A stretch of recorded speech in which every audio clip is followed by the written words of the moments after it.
June 1941, there was a wide gulf between operational success and strategic triumph.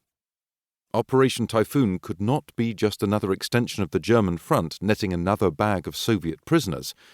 The operation had to create the conditions for a definitive victory in the East, and, accordingly, the OKH concentrated everything it could spare for one vast final offensive.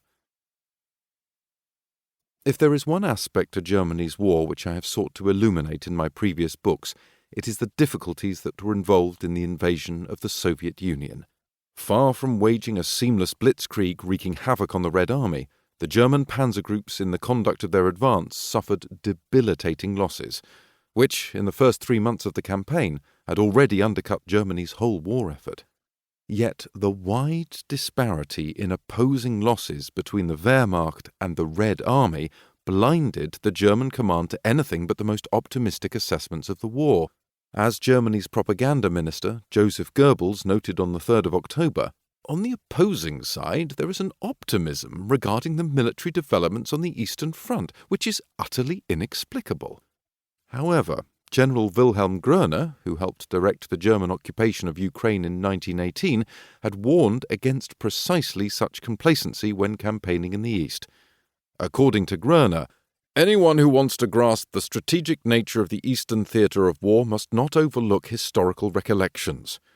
Beside the gate of the vast lowland between the Vistula and the Urals, which is the home of one state and one people, stands the warning figure of Napoleon, whose fate should implant in anyone who attacks Russia a sense of horror and foreboding. Historical parallels were one thing, but in the darkest days of October 1941, when Stalin confronted the prospect of losing the Soviet capital, Marshal Georgy Zhukov remained adamant that the Red Army could outdo even Alexander I in 1812 and defend Moscow against foreign seizure. Nor was Zhukov just telling Stalin what he wanted to hear.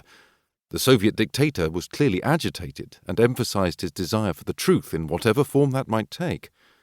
As Zhukov recounted Stalin's questioning, "Are you sure that we will hold Moscow? I ask you about this with a pain in my soul. Tell me truthfully, as a communist."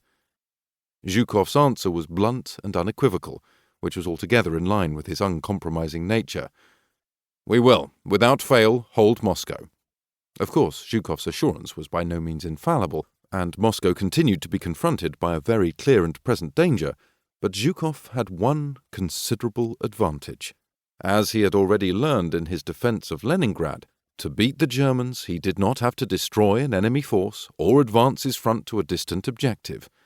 In the autumn of 1941, he needed only to prevent the Germans from obtaining their prize and thereby secure a victory by default. This was, of course, no straightforward task, but with the entire Moscow region rapidly transforming into a fortified military district, Bock was always going to face a bloody battle, and time was not on his side in the worsening autumn conditions. The one thing that did count overwhelmingly in Bock's favour was the professionalism of his forces. In 1941, the Wehrmacht was second to none, and there was little immediate pressure which Britain could exert on Germany to help counter the blow Bock was about to deliver. Yet, as Army Group Centre experienced at Minsk, Smolensk and Kiev, even successful offensives could prove remarkably costly, and none of these battles had induced the much sought-after peace dividend or capitulation from the Soviet government. Meanwhile, the longer the war lasted, the more eroded the elite German panzer forces became, and the more the front settled down into static, positional warfare.